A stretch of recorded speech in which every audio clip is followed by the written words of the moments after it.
లక్క ఎందుకు వచ్చింది అంటే ఆ దుష్టుడైనటువంటి ఆ యొక్క దుర్యోధనుడు వీళ్లకు విషం ఇవ్వాలనేటువంటి ఉద్దేశం చేత దాన్ని పంపించాడు అక్కడికి. ఆ విషాన్నే తిన్నటువంటి యొక్క భీమసేనుల వారు విషం యొక్క దానివల్ల విషం వల్ల ఆయనకి ఏమి కూడా కాదు, విషం ఎక్కదు ఆయనకు. కాబట్టి ఈ విధంగా అది ఏమంటే తపస్సు చేసింది. తపస్సు చేసి నేను కూడా అదితిలాగా కావాలి అని తపస్సు చేసిందట. అదితి అంటే దేవమాత. ఈ విధంగా నా కొడుకులు కూడా దేవతలు కావాలి, వాళ్ళు దుష్టులైనటువంటి వాళ్ళు, పాపులైనటువంటి వాళ్ళు, అసురులైనటువంటి వాళ్ళు, వాళ్ళందరూ కూడా నా కొడుకులందరూ కూడా వాళ్ళందరూ కూడా ఈ విధంగా వాళ్ళు తపస్సు చేశారు. వాళ్ళందరూ కూడా దేవతలు కావాలి అని శివుడు ఒక్కసారి వరం ఇచ్చాడట, ప్రత్యక్షమయ్యాడు. ప్రత్యక్షం కాగానే అప్పుడు శివుడు అంటున్నాడు కదా, ఏమనంటే మీరందరూ కలిసి ఒక్కసారికి నా చావకుంటే మీ ఏదైతే కోరిక ఉన్నదో అది నెరవేరుతుంది. మీరందరికీ నా ఒక్కసారికి నా కలిసి మీరు ఒకటే చోటకి నా చనిపోతే మీ వరం అది నెరవేరదు అని చెప్పారు. అది తెలుసుకున్నాను భీమసేనుల వారు. ఓహో వీళ్ళు ఇక్కడికి వచ్చినారు కదా, ఈ దుష్ట బుద్ధి అయినటువంటిది దీన్ని మనం ఇక్కడ చంపాలి, ఇది దేవతా కార్యం చెయ్యాలి అని అనుకున్నాడు భీమసేనుల వారు. కాబట్టి ఎప్పుడైతే ఆ పురోజనుడి యొక్క అక్క వాళ్ళ యొక్క పిల్లలు పురోజనుడు అందరు కూడా పడుకున్నారో దాన్ని గమనించినాడు భీమసేనుడు. ఆ యొక్క ఇంటికి అగ్గి పెట్టినాడు. అక్కడికి వెళ్ళి సురంగ మార్గం కూడా వెళ్ళిపోయినాడయ్యా. ఈ విధంగా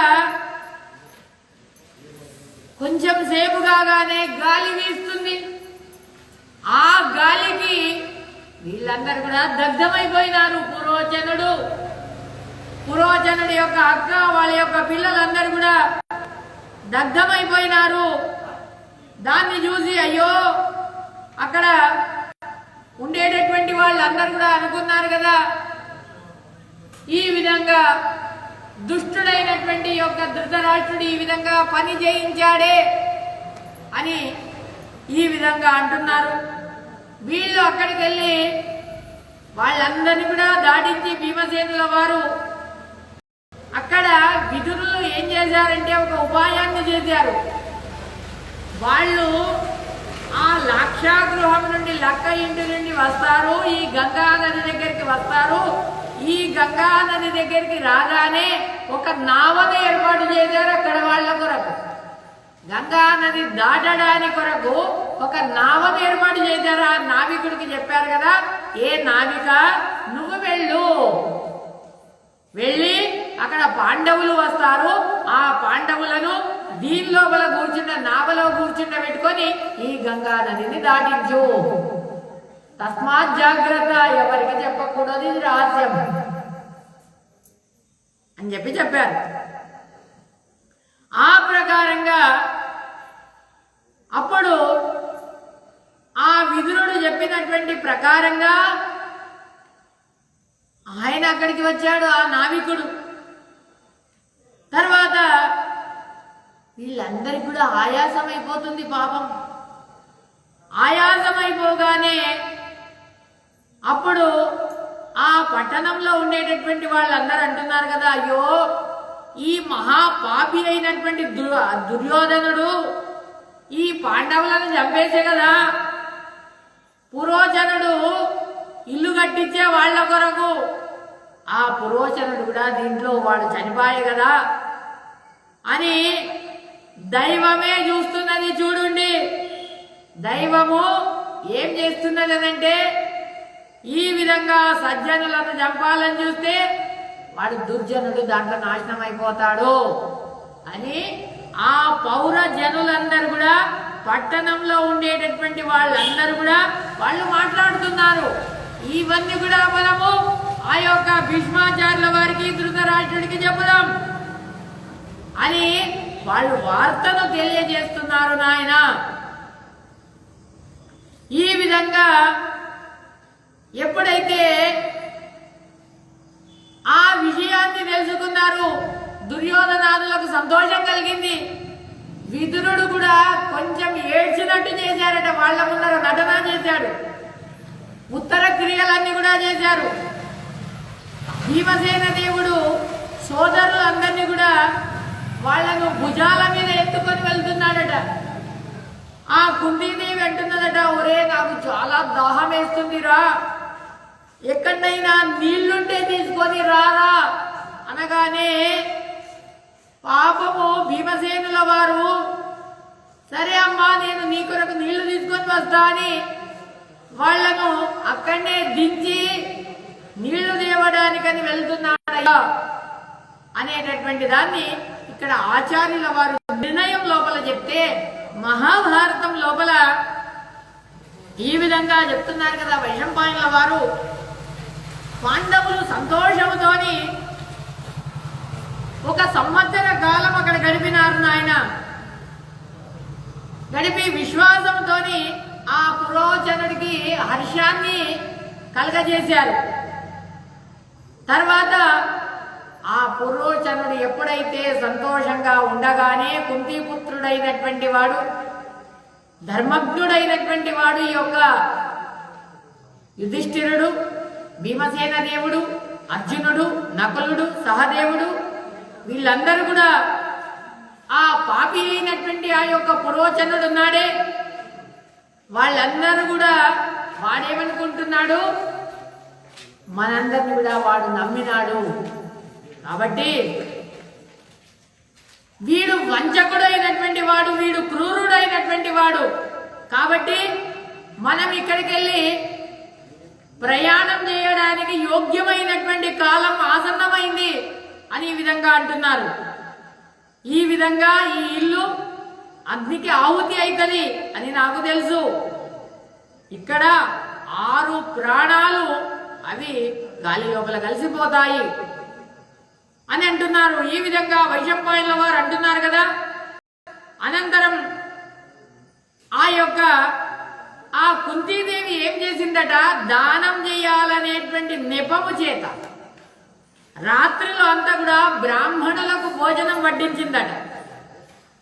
మహారాజా వినవయ్యా, రాత్రి లోపల అనేకమైనటువంటి స్త్రీలు కూడా అక్కడికి వచ్చారు. ఆ స్త్రీలలో ఒక స్త్రీ విహారం చేస్తూ అక్కడ కుంతి అనుమతిని పొంది అక్కడ ఉన్నదంట. పురోచనుడు ఈ విధంగా తన చెల్లెలైనటువంటిది నిషద, అది దుష్టమైనటువంటి మనస్సుతో ఉండేటటువంటిది. ఈ విధంగా అది ఏమనంటే మనకి ఎప్పుడు అవకాశం దొరుకుతుంది, ఎప్పుడు ఈ యొక్క కుంతిని మట్టు పెడదామని, కుంతి సేవ చేద్దాం, మట్టు పెడదామని. ఈ విధంగా యొక్క భోజన సమయంలోనైనా కానీ కూడా చూద్దామని ఈ విధంగా తనకు 5 పుత్రులు, 5 పుత్రులతోని ఈమెకు కూడా 5 పుత్రులు, కుంతీదేవికి కూడా వాళ్ళతోని స్నేహంగా సఖ్యంగా ఉంది. వచ్చినటువంటి బంధు బాంధవులందరూ కూడా, నగరవాసులందరూ కూడా అనుకుంటున్నారు కదా, ఈమె కుంతీదేవి యొక్క సఖి ఏమో, సేవకురాలేమో, స్నేహితురాలేమో అని అనుకుంటున్నారు. ఆమె ఏం చేసింది, మధుపానాన్ని తాగింది, మద్యాన్ని తాగింది. తర్వాత అనేకమైనటువంటి పలహారాలను భోజనం చేసింది. ఈ విధంగా మదం ఎక్కింది. మదం ఎక్కిన తర్వాత పడుకున్నది.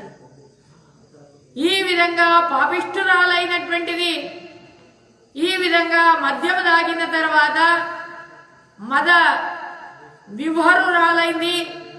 ఆమె జ్ఞానహీనులైనటువంటి వాళ్ళు మృతులు లాగా, ఆ మృతుడైతే ఏ విధంగానైతే తనకు శరీరం మీద హెచ్చరిక లేకుండా పడుకుంటాడో అచేతనులాగా ఆ విధంగా పడుకొని ఉన్నారయ్యా వీళ్ళందరూ.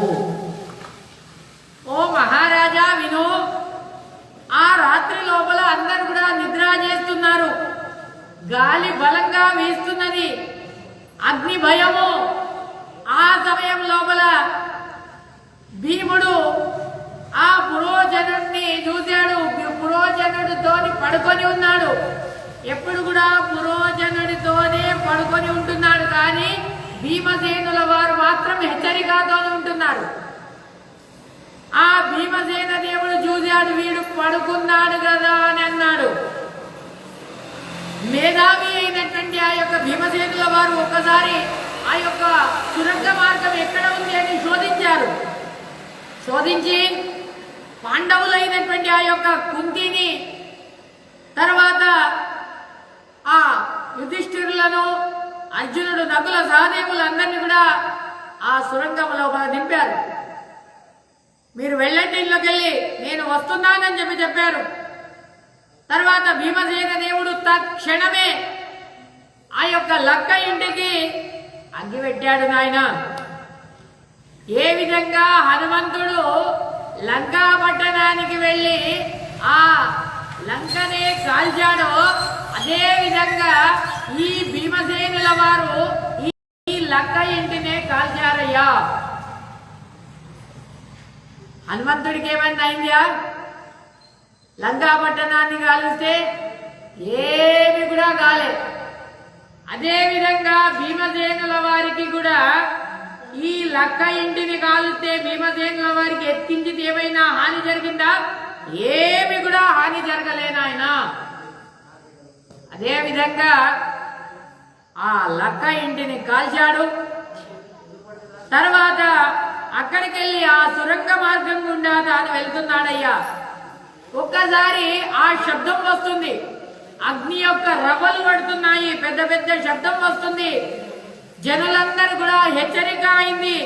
పౌర జనులందరూ కూడా అంటున్నారు కదా, ఈ విధంగా ఈ యొక్క దుర్యోధనుడు పాపిష్ఠుడైనటువంటి వాడు, ఈ విధంగా బుద్ధిశూన్యుడైనటువంటి వాడు, ఈ పాపి అయినటువంటి యొక్క పురోజనుడు వాడు వినాశాన్ని పొంది ఈ యొక్క గృహ నిర్మాణాన్ని చేశాడు. ఆ గృహ నిర్మాణం లోపల వాడు కూడా దగ్ధమైపోయినాడు అని అంటున్నారు. అయ్యో, ఇది ధిక్కారము.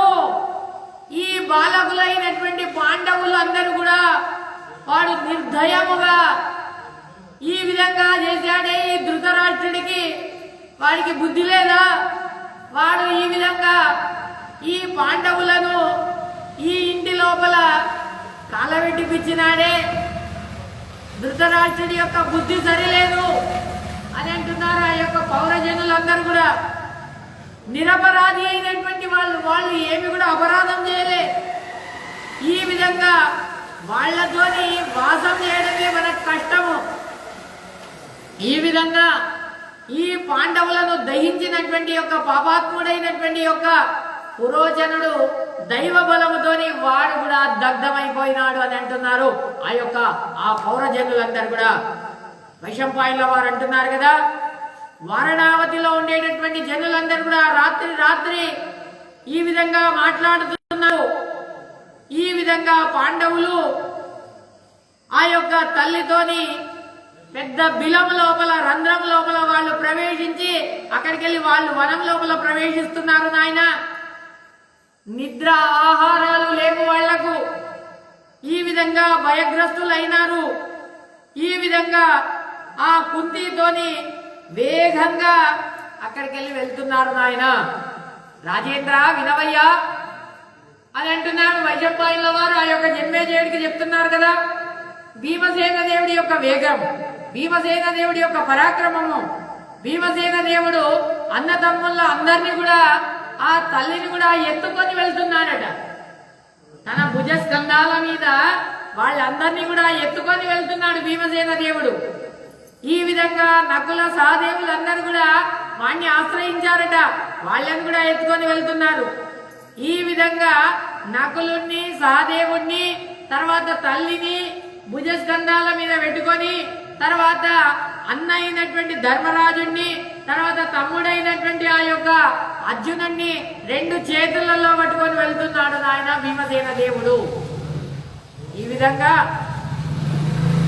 వీర్యశాలి అయినటువంటి ఆ యొక్క భీమసేన దేవుడు వేగంగా ఆ యొక్క వృక్షాలు పడిపోతాయా అన్నట్టుగా పాదక్షేపం చేస్తూ అక్కడికి వెళ్ళి ఆ భూకంపమా అవుతున్నదా అన్నట్టుగా వాయువేగంగా అక్కడికి వెళ్ళి తాను ప్రయాణం చేసినాడు నాయన. చేయగానే ఒక నావికుడు అక్కడ సిద్ధంగా ఉన్నాడట. వైశంపాయనుల వారు అంటున్నారు కదా, ఆ కాలం లోపల ఒక నావికుడు అంబికుడు అక్కడ ఉన్నాడు, కవి అని. వాడు అంటున్నాడు కదా, స్వామి నన్ను విదురుడు ఇక్కడికి పంపించాడు స్వామి, మీరు ఇక్కడ వస్తారని నాకు చెప్పారు స్వామి, కాబట్టి నన్ను ఇక్కడికి పంపించారు. ఈ అడవి నుండి మీరు ఇక్కడి నుండి బయటపడాలి, కాబట్టి మీరు రండి, ఈ గంగా నదిని దాటిస్తాను అని అంటున్నారు. ఈ విధంగా హస్తినాపురంలో ఉండేటటువంటి గూఢచారులకు ఎవరికి కూడా తెలియకూడదు. ఈ విధంగా పాప నిశ్చయాన్ని తెలుసుకున్నటువంటి ఆ యొక్క మహాబుద్ధివంతుడైనటువంటి విదురుల వారు, ఈ విధంగా ధర్మాత్ముడైనటువంటి వాడు ఈ విధంగా నన్ను ఇక్కడికి పంపించాడు స్వామి అని ఈ విధంగా చెప్తున్నారు. ఈ విధంగా ఆ యొక్క పాండవులు గంగను దాటాలి అని అక్కడ తీరానికి వచ్చారు. గాలి వీస్తూ ఉంది, చిత్ర పతాకాలతోని ఈ విధంగా ఆ నావలున్నాయి. ఆ నావలలో కూర్చున్నారయ్యా, మంగళమయమైనటువంటి ఆ యొక్క నావ.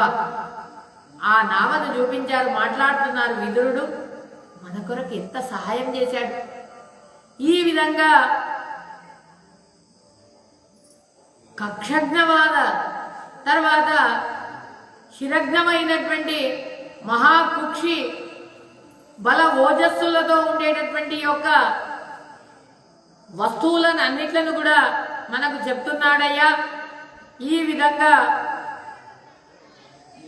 మన కొరకు పంపించాడు.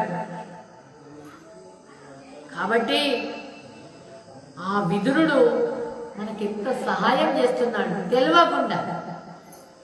ఆ దుర్యోధనుడు, వాడి తమ్ముళ్ళు, తర్వాత దుర్మతి అయినటువంటి ఆ యొక్క కర్ణుడు, సుబలుడి యొక్క కుమారుడైనటువంటి ఆ యొక్క శకునిని నిందా చేస్తూ ఈ విధంగా అంటున్నారు.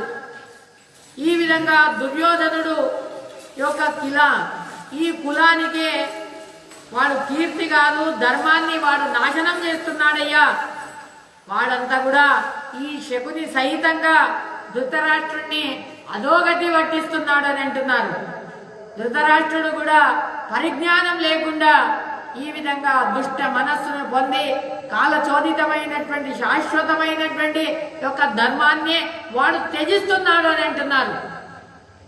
ఈ విధంగా వైశంపాయనుల వారు అంటున్నారు కదా, పాండవులందరూ కూడా ఆ గంగా తీరానికి వెళ్లి పరమ ధార్మికుడైనటువంటి నిషధాధిపతి అయినటువంటి ఆ దాశవీరుణ్ణి చూశారు. పాండవులందరూ కూడా దీపాలను పట్టుకున్నారట.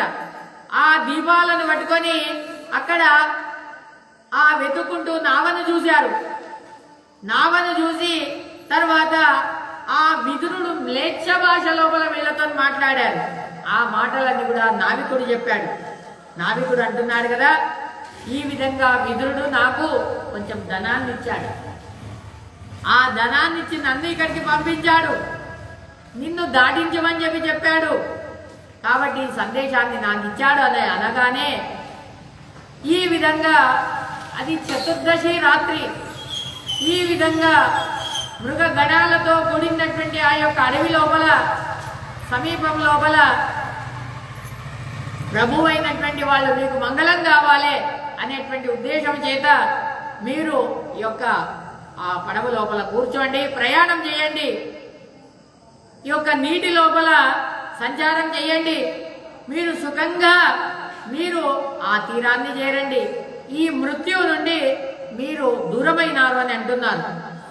అనంతరం వ్యథ లేకుండా, దుఃఖం లేకుండా వాళ్ళు ఆ యొక్క తల్లితో కలిసి తర్వాత ఆ యొక్క నావికుడికి చెప్తున్నారు కదా, విదురుడు మా కొరకు పంపించాడు కదా, కాబట్టి ఆలింగనం చేస్తున్నారట. మళ్ళా ఆలింగనం చేసుకుంటున్నారు. నాయన నీకు శుభం కలుగుగాక అని ఈ విధంగా నువ్వు ప్రయాణం చెయ్యు అని విధంగా చెప్పి తర్వాత ఆ నావికుడు కూడా మళ్ళీ దాన్ని జ్ఞాపకం చేస్తున్నాడు. ఈ విధంగా కుంతి పుత్రులు అందరూ కూడా ఆ యొక్క తల్లితోని గంగను దాటి మహాభయం నుండి వాళ్ళు విముక్తులయ్యారు. నాయన తెల్లవారి లేవగానే ఈ యొక్క పాండవులు అందరూ కూడా వాళ్ళు మృతి చెందారు అనేటువంటి మరణ వార్త తెలుస్తుంది ఈ యొక్క ధృతరాష్ట్రుడికి. అనంతరం శోకం లోపల ఉన్నారు. తర్వాత పాండవులను చూడాలని అనుకుంటున్నారు. వైశంపాయనుల వారు అంటున్నారు కదా, ఆ జనులందరూ కూడా ఈ అగ్గి పెట్టినాడు నాయన, ఈ ఇల్లే కాలిపోయింది, అమాత్యుడైనటువంటి యొక్క పురోహితుడు ఆ యొక్క పురోజనుడు కూడా వాడు దగ్ధమైపోయినాడు.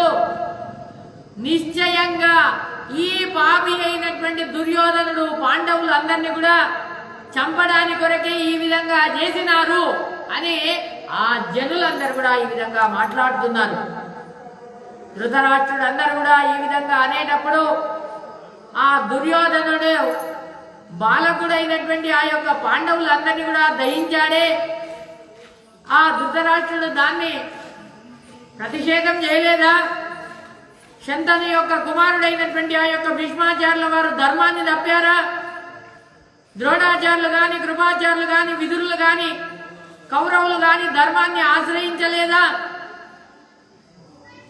ఈ విధంగా ఆ దుష్టుడైనటువంటి ఆ యొక్క ధృతరాష్ట్రుడికి ఈ విధంగా ఆశ పూర్ణం కాలేదా? పాండవులందరినీ కూడా ఈ విధంగా చంపించారనేటువంటి వార్తను మనం వింటున్నామే అని చాలా దుఃఖం కలిగింది. తర్వాత ఆ పాండవులను వాళ్ళు ఎక్కడున్నారు అని వెతుకుతున్నారు, అగ్ని లోపల ఎక్కడ దహనమైనారు అని. తర్వాత అక్కడ ఆ నిషధారి ఆయన యొక్క దాని పిల్లలందరూ కూడా దొరికినారు. కనకుడు ఆ యొక్క ఇంటిని ఎక్కడైతే సొరంగ మార్గాన్ని మూసినాడో అది ఎవరికి కూడా తెలియలేదట. ఎందుకొరకంటే అది తెలిస్తే మళ్ళీ ఈ మార్గం కూడా వెళ్ళినారు అని మళ్ళీ అదొకటి అందరికి తెలిసిపోతుంది. కాబట్టి ఆ మార్గం ఎవరికి కూడా తెలియలేదు. అక్కడ నేలలాగానే ఉంది.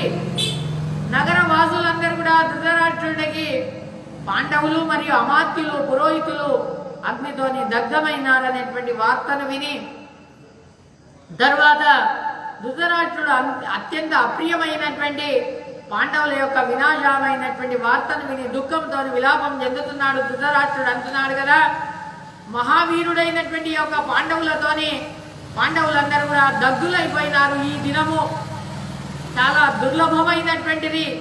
ఈ విధంగా నా తమ్ముడి పిల్లలందరూ కూడా వాళ్ళు విశేషంగా మృతి చెందారు. ఈ విధంగా వారణావతికి వెళ్ళి వాళ్లకు ఆ రాజమాత అయినటువంటి ఆ యొక్క కుంతికి కూడా సంస్కారాలన్నీ కూడా చేయండి అని చెప్తున్నారు. ఈ విధంగా ఈ అప్రియమైనటువంటి విశేషమైనటువంటి రీతిలో